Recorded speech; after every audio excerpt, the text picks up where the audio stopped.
Hi, I'm Dr. Dave Janda. Welcome back to the Insider Insight Show. I am honored to have back with me someone who is a very, very dear friend and someone who gets as much grief as I get for trying to put people ahead of the curve.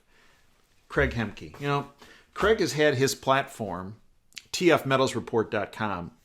By the way, it's the go-to site when it comes to not just the financial world, but how he intertwines the whole geopolitical aspect of what's happening around the world with the financial scene. It's the go-to website, tfmetalsreport.com. He started that site right about when I started Operation Freedom, the radio show, back in October of 2010. And it's interesting, the same people that give Craig heat for trying to put people ahead of the curve as it relates to freedom and liberty are the same people that blow me smoke. And frankly, Craig and I, some people would not enjoy that, but the more heat Craig Hemke gets, and the more heat Dave Janda gets, the more we know we're doing the right thing. A little background on Craig. In addition to his phenomenal website, for which he is the founder, tfmetalsreport.com, I am a proud subscriber. I encourage you to do the same. It's some of the best money you can spend every month. Dump your cable bill. Dump it. And putting some money into that platform and obviously our platform, you know what? You got it covered. Now, by way of background, Craig wrote this at one point. Craig was a licensed security professional for nearly 20 years, disgruntled by the fraud known as financial services. Now, when Craig first started saying that, when he started his site in October 2010, people said, fraud? Fraud in financial services. Oh, please. I mean, there might be a little bit of that, but no. Well, actually, in fact, as Craig has pointed out, the whole financial services industry is a fraud, and he left it, and he retired to a career as a serial entrepreneur, easy for me to say. And all of us are better for that step, which was a monumental step to take to leave the security, no pun intended, of that industry and start what he did, which is a huge movement for financial freedom and liberty. It's my honor to welcome back my friend, Craig Hemke. Craig, welcome back to the Insider Insight Show and the DaveJanda.com platform. You are so kind, my old friend. I'm a subscriber to your site as well. Yes, you are. But again, neither of us are like getting rich off this stuff. No. I'm $15 a month, so we're not going to like break anybody's bank. But it's an important time to be paying attention, no doubt about that, to what the guests you have, the people that I have, the work that we do. Yeah, David, you mentioned branching off and taking that leap of faith, knowing that you're going in the right direction, because it really is. And sometimes you just got to listen to that voice in your head that says this is the right thing to do. I don't want to make myself out as I'm some kind of like voice in the desert, right? But in everybody's life, you just have to, prayer is sometimes it should be a two-way street. Right. Well, it's interesting. When I started the subscription platform in December of 2017, we were at a crossroads with Operation Freedom because the sponsorship money was drying up from the sponsors for the radio show, and costs were escalating. The station charging us airtime and all the like. And I had a choice, either to try to launch a subscription platform or to pack it in. And actually, you were the first person I called and said, Craig, you have a very successful subscription platform. Do you think, you know what I do and what I, guess, and do you think it's worthwhile for me to do this? And without hesitation, Craig, you said, do it. Do it and don't fold. And we did. And it's got, as you said, you don't get rich off of something like this, but it maintains so that you're not in the red by paying all your bills and the like. And frankly, the reason why the Operation Freedom platform exists to this day is because of your guidance and your support, and I thank you for that. Well, it's what you do for your friends, right? Yeah. And again, I just couldn't be happier for how things have gone for you. And now we're at this critical juncture that you kind of feel like everything in the previous 12 years kind of led you to this. Put you in this position that you have a microphone, that you have this box you can stand on and yell to the masses and try to warn them about what's going on. So let's talk let's talk about what's going on, Craig. Yeah. Because there's so much smoke and mirrors going on here. Yeah. So why don't you give us your perspective of where we are right now? Because many people have painted this Russia-Ukraine thing as a madman from Russia who is involved, and it's solely about a turf war. And in fact, Craig, this is much more than a turf war. This actually comes down to financial markets and what's happening with financial markets and the dollar, and as being the reserve currency of the world, and educate our listeners of what you see is really happening with this Russia-Ukraine turf war as has been framed by the bought-off lamestream fake media.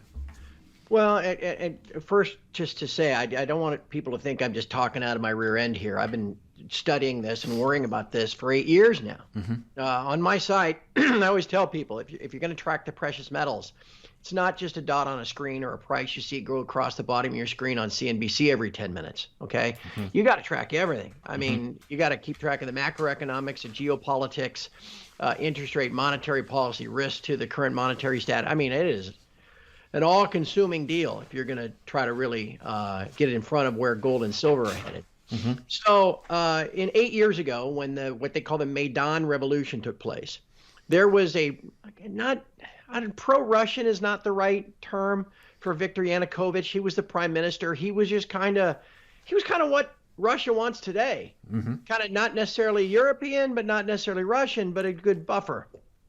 And not sure. There's still a lot of debate. Back in the day, we were pretty sure it might have been Western intelligence agencies that helped spur that revolution along. Mm-hmm. Mm-hmm. But it was based in the Maidan Square, which Maidan Square you'll see a lot of these days when you got the live feeds from downtown Kiev. It's right there. That's Maidan Square. And there's thousands and thousands of people in that square for a couple of weeks protesting the government. And then one day, all of a sudden, there were some snipers on the roof firing into the crowd. And that inflamed everybody. Nobody knows where those guys came from. 3 days later, they stormed Parliament, brought down the government. This Yanukovych guy beat it out of Dodge on February the 22nd of 2014. They rolled in a guy by the name of Poroshenko eventually, and then it led to this, whatever his name is now. Zelensky. Yeah. So this has been going on for 8 years. This is, I don't know if you want to consider an existential threat to Russia having NATO encroach all the way onto their borders, because we look at it and we say, well, what are they afraid about? We're not going to attack them, for God's sake. But we were worried about Cubans. We were worried about Cubans 62, right? So, yeah, okay. See, that's what we think. Right. But nobody ever takes the time to think, what does Putin think? Right. And what do the Russians think? Mm-hmm. And whether or not they're still a great power, they probably view themselves as more of that than we are. Somebody called, Putin a natural resource, gas station or whatever with nuclear weapons. And that may be the case, but that doesn't mean they don't see themselves as a great power. Right. And so this has been a worry for 8 years that this was going to happen, because once you crack open Pandora's box, as they call it, the unknown, remember, who was it? Don Rumsfeld talking about the unknown unknowns, right? Back in the Gulf War. Mm-hmm. That's what happens. You get these. So first and foremost, yeah, it's a turf war that could have devastating, why mince words? I mean, there is, where you and I grew up in the Cold War with, on any daily basis, pretty much a 0% chance of a nuclear exchange. Just the idea that suddenly in the next 30 days, there's maybe a 0.5% or 1% chance. It's pretty alarming. It is. Mm-hmm. So first and foremost, we got to get through that. Okay, then from there, though, we have talked on my site, you and I have discussed, Dave, for a decade, this idea that the dollar-based monetary system, where the dollar is the world's reserve currency, is, you want to talk about transitory. That's a transitory thing. Right. Before World War II, the British pound was the reserve currency of the world. I mean, it's a thing that kind of the mantle passes from one country to the next, usually not without a war, right? Because the country didn't want to give that up. What did John Connolly say, that it was an exorbitant privilege to have that, and that the dollar is our currency, but it's everybody else's problem. So knowing that eventually this regime would end, this monetary regime, because again, I mean, the U.S. dollar, the euro, the yen, everything's being printed, to infinity. You just have to print more and more and more and more and more to try to cover all the existing debt that keeps, expanding and compounding.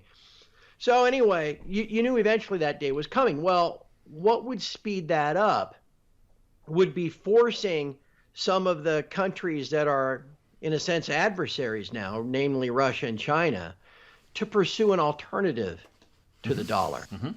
Dave, when everything collapsed back in 2008, that foundation wasn't there yet. So everybody played ball and tried to keep the plate spinning. But I'm pretty sure, the Chinese and even the Russians looked around and said, well, we're not going to go down that route again. And they've been working on this beforehand. And I'll give you one more thing and I'll be quiet for a second. I love The Hunt for Red October, right? The movie. Right. And Tom Clancy books in general were all about Cold War stuff. And there's a line in that movie where Jack Ryan is sitting in the admiral's quarters on an aircraft carrier.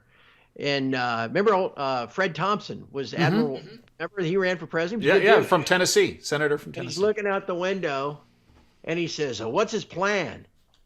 And Jack Ryan goes, his plan? And he goes, Russian doesn't take a dump, son, without a plan. And that's true. That is true. And so, again, I think U.S. intelligence is now admitting they've been working on this since October. All of this stuff, this monetary stuff, the kicking them out of SWIFT, and all of the other sanctions, it's not like they haven't planned for this. That's right. So I think we all need to sit back now and be aware that that the world is changing. And this whole stuff has now been sped up. This stuff that you and I have been talking about, this de-dollarization, this is now getting sped up. Even Chairman Powell on Tuesday or Wednesday in front of the Senate Finance Committee or whatever committee it was, said, it's not inconceivable for there to be two reserve currencies in the world. What? So things are moving pretty quick, and it's time to be paying attention. Well, in the history of the world, Craig, as you've pointed out, they will follow, usually interspersed by a war, these reserve currencies. For Powell to say that was beyond, in my world, earth-shaking. Right? Yeah. I mean, that stopped me in my tracks. I saw one today. Saudi Arabia, King MBS or whatever his name is. Yeah, we're not investing in the United States anymore. We're looking to spread out our assets. Right. Everybody, listen to me right now. Listen to me now, but hear me later. Wow, look at you. Go to Google or whatever, DuckDuckGo, and type in petrodollar recycling system or just petrodollar system. Okay?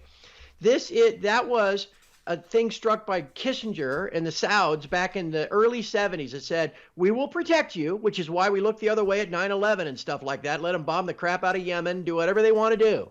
We'll protect you as long as you price oil in dollars, thereby creating unlimited, basically, demand for dollars. We can print the heck out of it, but there will always be demand for all that we've printed.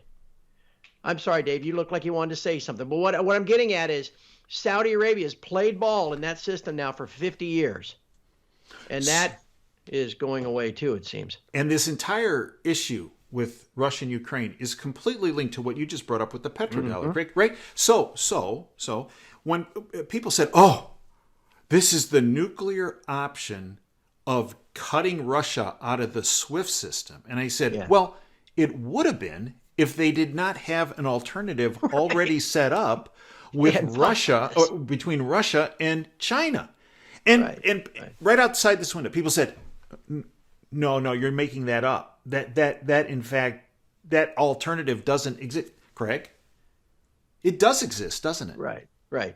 You don't think, everybody talks about Russia and their natural resources, how they got to be able to sell them, right? Right. To maintain their economy.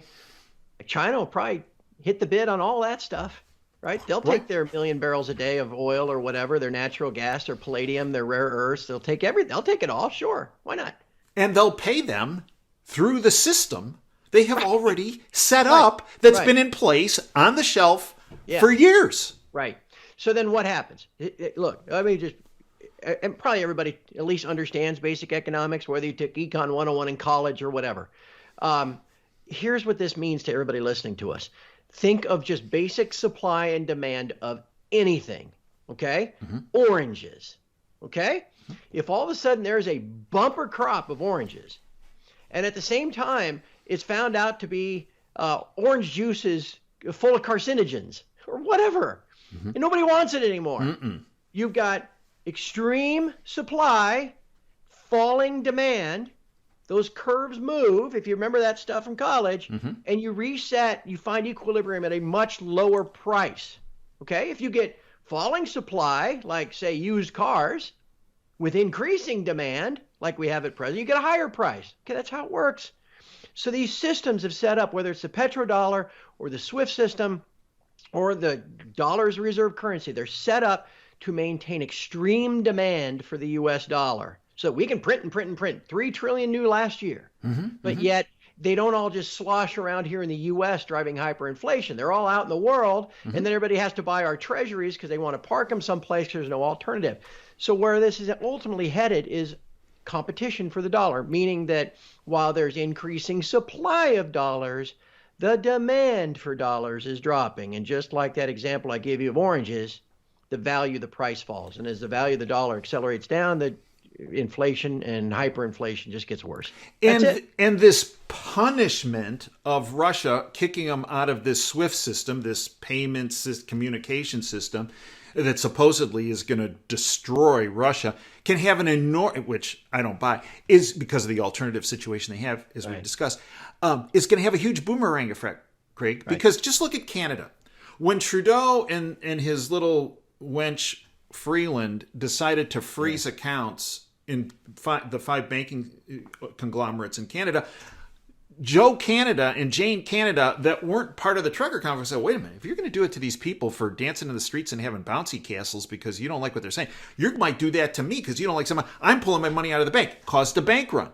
Okay, well, tell me, Craig, if you are another country and you're seeing the U.S. just cut off and EU cut off Russia from their accounts, if you're in another country of the world, why are you going to say, hey, you know what? I want to stay in that SWIFT system because, you know what? They would never do. Wait a minute. They might do the same thing. Right. So you get more people, more of these other countries now piling out of the dollar, as you said, rancid orange juice or whatever, right? And next thing you know, what gets hammered in this process is the dollar. Right. Over time. Right. And so that Powell and his goons can sit there and say, oh, we're going to hike interest rates and we're going to get inflation under control. No, you're not. One, you can't hike rates anyway, but that ain't going to do it. Not with crude at $110 a barrel and wheat $11 a bushel and soybeans at $17 a bushel. I mean, you just go it also gives them cover, Craig, to say, oh, this is the reason why inflation's going through the roof and why the dollar is crashing and down the line, and it's all Putin's fault. Right. No, but when in fact all that is happening because of how they rig the system to essentially implode, and so people don't point the finger at the central bankers and the Feds of the world. They point them at, oh, it's that guy. Right. Don't look at us, Dave. You know this. On my site and on Twitter, I've been telling everybody to prepare for a long, cold, deadly, and dangerous winter. Yeah. In Europe since October. Because I knew natural gas prices were spiking. They were going to look for a boogeyman. They weren't going to blame it on, everybody. Unfortunately, it hasn't been that cold. I mean, think if it had been 20 below every day in Germany and, in France and every place. But regardless, what people need to understand, it's a human tragedy that this is happening. The stuff you see on the news and, and the refugees and families being broken up because mom takes the kids and the dog and has to go to Poland while dad can't leave the country because he's got to grab a ride. I mean, it's horrible. But there is more going on here than just that. And even if they negotiate a peace, next week, and Russia says, you know what, it's not worth it. Just get rid of, we're going to carve off the east side of the country and, form a buffer zone. And this other damage has been done. And Dave, if I might, can I just go off on? I don't want to forget to mention this because you mentioned Canada. Yeah. You and I have talked about what's called the war on cash. Yes. For 7 or 8 years now, too. Yes. Right. Yes. And the central banker is talking about, we don't need physical cash anymore. We'll just make it all zeros and ones because who uses physical cash anyway? Just like bookies and drug dealers and all that. That's who uses $100 bills. And Powell said as much again yesterday regarding Bitcoin. That's right. Said it's only, used for illicit act. What? Yeah. All right. So now that has always meant that you can be canceled at any time. That's right. Everything you own is zeros and ones. Mm-hmm. They can go in and freeze your accounts. They can just wipe it out if you're like an enemy of the state. And that people thought we were crazy, just like people thought we were crazy for talking about the end of the dollar reserve currency system too. And now here we are. And now look what happened in Canada. All you had to do in Canada was get sideways with the official position, and they shut you down, man. They didn't have access to your accounts. If you had some of these like silver certificates at one of those Canadian banks, you couldn't get nothing. And so where we've always said, own some physical metal, get it nearby, put it in your safe, and bury it at the bottom of a lake, whatever you got to do, because physical metal will always be accepted. Frankly, some $100 bills is probably a good idea too. And just hang on to that stuff, because if they can do that in Canada, it's not a very long walk from as this situation gets worse. You can look and see what they're already doing to people like Tucker Carlson, for God forbid, for saying, hey, maybe we ought to have a discussion about whether this is smart. I mean, if they can do that in Canada regarding healthcare stuff, if this situation continues to worsen over the next year, how long is before you and I and anybody listening to this are considered enemies of the state and unpatriotic for not just towing the party line, and all of a sudden our stuff is frozen? So people need to wake up and be paying attention right freaking now, because this stuff is moving real fast. And if you're not paying attention, it's going to come up on you real fast, and by then it's going to be too late. 20 years ago, my dad and mom were visiting, and my retirement statement came in the mail. And I'm looking at it, and I kind of smile. And Dad says, so you like the number there? I said, yeah. He goes, whatever number you're looking at, the real number is 0. Yeah. And I said, what? He goes, the real number is 0. You are holding a piece of paper. Yeah. And they can rip up that piece of paper and make that number 0 in an instant. Yeah. 20 years ago. 20 years ago. Dave, tell everybody about your grandfather and the brewery. Tell them that story real quick, how he never believed, never in a million years would they enact prohibition. Oh, no, I came to this country. It's freedom. They'd never do that. And right to the day that the guy showed up and beat down the door, he believed that, right? The feds came in, locked the door to his brewery, took the entire brewery, and that was my great-grandfather, and he had nothing, and he had built that up. Right. And to this day, Craig, I told you this story. My dad had a picture of my great-grandfather, his grandfather, and his dad, who was his son, and their aunt and uncle, the picture outside of the facility. And on his dresser, he had that picture of my great-grandfather and his father outside the brewery. And when I was a kid, I said, Dad, why do you have that picture? He goes, because it's the first thing I see every morning, and it tells me the government is capable of taking anything and everything you own if you don't protect yourself appropriately. Right. And he said, when I die, it's going to go on your dresser.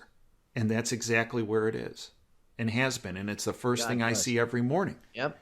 Right? And so Craig, then we get to this. And you put this on your site.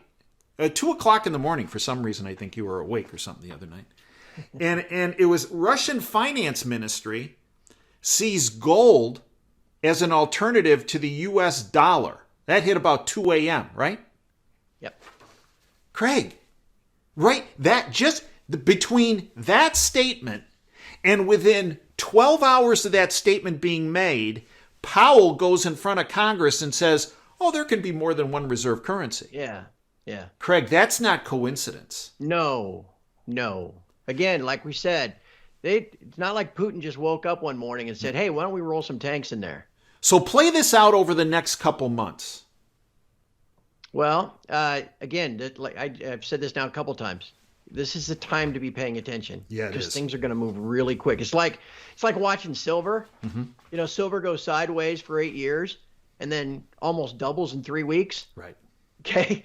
That's like how world events often go. Mm-hmm. You get this build up and then whammo, major changes take place like in 2 weeks. And that's why I said, if you're not paying attention, you're going to get caught flat-footed, and it's going to all happen, and you're not going to have time to react. That is definitely all a possibility in the weeks and months to come. Because, again, put yourself in Russia's shoes. And I don't want to. Look, nobody out there should think, oh, yeah, boy, they like Putin. Man, no. That guy is a criminal. He murders people. He's a thug. I can cite you chapter and verse. But he's not stupid and he's not insane. Right. Okay? That's definitely not the case. Right? I mean, he's a criminal. He's a thug. He's a horrible guy. He has a track record of that. But he's looking out for him and his country, number one first. And his buddies, and his oligarch buddies. And that does not align his oligarch. Right, that's right. So, all right, so think of it, again, from his perspective. All right, you're cut off from the dollar system in large part, though you're still able to sell your natural gas. because he can. Right. Well, what are they going to do? Cut that off, and now everybody in France and Germany is all angry because, I mean, so they got to keep their piece. So anyway, to that extent, it almost seems like kind of a charade. Yeah. But nonetheless, you see what's going on here. The value of the ruble is down 50% in a week or whatever it is. Mm-hmm. This has always been, Dave, we have talked about this a million freaking times. Okay. In a fiat currency, so what's fiat? Money, just backed by nothing, which is what the dollar and all the other currencies have been since 1973 or 71 when Nixon closed the gold window. Mm-hmm. Okay? And the history is replete with these examples going back 2 millennia. Mm-hmm. Okay? Mm-hmm. You've got to have, your currency needs to have something behind it so that people have confidence in it and are willing to use it as a medium of exchange. That I'm going to buy something for you, Dave, and I'm going to take that plant off your hands, and I'm going to give you a $5 bill, but you don't want the $5 bill because you're not sure it's going to be worth more than $1 tomorrow. Mm-hmm. Mm-hmm. But if it's backed by something substantial, then you feel confident that we use that as a medium of exchange. Well, eventually, and what happens is you print so much of that and you take it away, you don't have the backing anymore. It's like what happened to the Romans. We all know about it, shaving their coins and all that stuff. People lose confidence in it. Mm-hmm. Think the guy in post-World War I Germany with the wheelbarrow full of marks, right? You lose confidence in it, things get out of hand real quick, okay? Well, that's kind of what's happened to the ruble at this point. Mm-hmm. People have lost confidence in it because, all these sanctions and stuff. How do you reestablish confidence? You back it with something. Mm-hmm.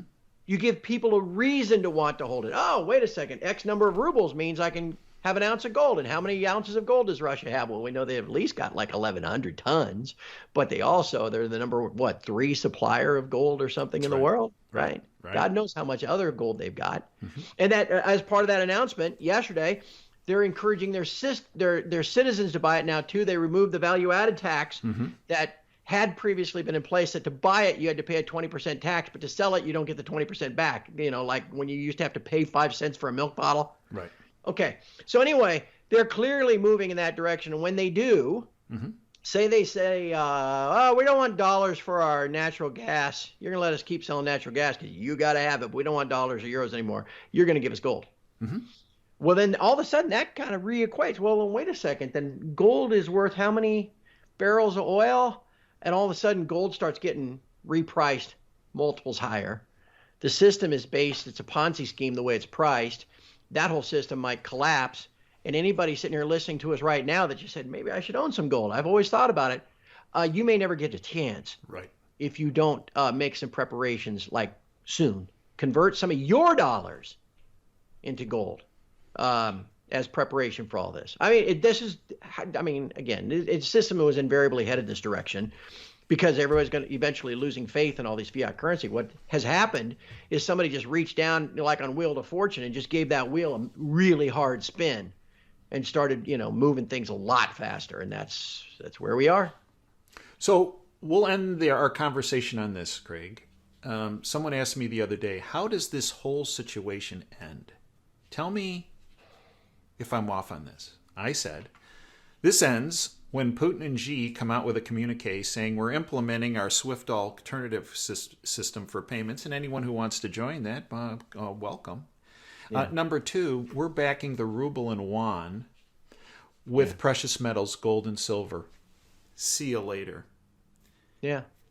If it goes that way, Craig, the whole financial world gets turned upside down. Yeah.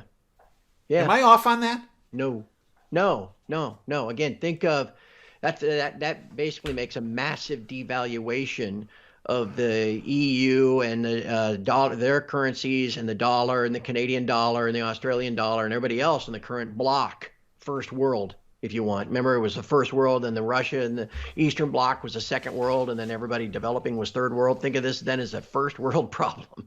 Okay. And why wouldn't, again, they're looking ahead. Everybody knows, everybody said the Ming Dynasty back in the day, right? They're making 100-year plans is what they're doing. And now, we've driven Russia and China together as this massive natural resource, the Eurasia, as they call it, that whole side of the world. And it leaves us as into that mode where we talk about the big reset, where a lot of changes are going to have to be made. Again, my prayer, Dave, is that rational actors at least keep us alive. That's right. That they don't say, "Oh no, you're not going to do that," or and that we just deal with it, deal with the ramifications. But this was all coming anyway. That's right. There was going to be a point at which That's right. we could no longer print enough cash to service, this exponential growth of the debt. It was going to happen. We just didn't know what the breaking point would be and when it would come. And what has happened is, like I said, the wheel has been spun, has been accelerated because of all this over the last week. And the time is now. I just beg everybody. This doesn't mean you have to join my site. We'll help. That's what I do every day. And my community of people, that's what we do every day. We all try to help each other prepare for this. But you got it. Everybody listening's got to be thinking forward, and preparing for any eventuality. Dave, I ordered my first 90-day supply of, that non-perishable food that you keep in a barrel for 25 years. Yeah. I've never bought that stuff before. And people say, "Well, how come you're not a prepper?" I said, because I'm gonna know. I'm not the dummy that's getting caught flat-footed when all this stuff starts to hit the fan. Okay, I feel pretty confident in my ability to see it coming. Well, what is today? Thursday, Tuesday. I bought my first, it was $300 worth of stuff. Just to, my wife thinks I'm, what are you buying that for? Oh no. But no, you're gonna look like Nostradamus. And I can tell you, Dan Brigman, who comes on our platform from Numana.com. Oh yeah, I know. He has spoken about this situation as just as long as you and I have about this. Craig, educate our listeners on how they can educate themselves on your site, how they can become a member, how they can follow you along, because it's integral they do all of the above. Well, thank you, Doc. Again, it's right over my shoulder here, tfmetalsreport.com. We've been doing it for a dozen years. Look, it's only $15 a month, so it's 50 cents a day. We can actually make you some trading profits because we do talk about price swings, not only gold and silver, but gosh, Dave, I've been making so much money trading commodities like soybeans and wheat. But anyway, that's neither here nor there. We talk about the mining shares. Can you even imagine the exploration companies that have, that look like they got 1 million ounces in the ground that nobody wants to go out and buy? And so the company is 60 cents a share when gold is $1,900. But what's going to be, gold's $2,900 or $3,900, okay? So there's ways to make yourself some cash that then you can go buy some more physical metal with that cash. But more importantly, it's the community that you have access to. A couple thousand people around the world, everybody watching the news, printing the links, scouring stuff, off social media and stuff and putting it there. That probably is the greatest value, having access to that. And so I don't mean to make it a sales pitch, but now, geez Louise, now's the time. You got to, please people, get in front of this. Be thinking big picture and prepare for as many eventualities as you can think of. Craig, I'd like to thank you for everything you have done, are doing, and will do. You have been incredibly courageous in essentially putting your life on the line of bringing this information forward since 2010. And in the process, you have helped hundreds of thousands, if not millions of people become safer and protected in the process. And I thank you for your ongoing perseverance, dedication, and sacrifice, because many people, when they get the heat, just step away. And you, rather than step away, have stepped up as well. And I thank you again for everything you've done and how you've done it. TFMetalsReport.com. Thanks, Doc. Thank you, Doc. Thank you, Craig. Thanks for joining us today, folks. Until next time, Dave Janda signing off. Dream big and dare to fail. Thanks for your time today.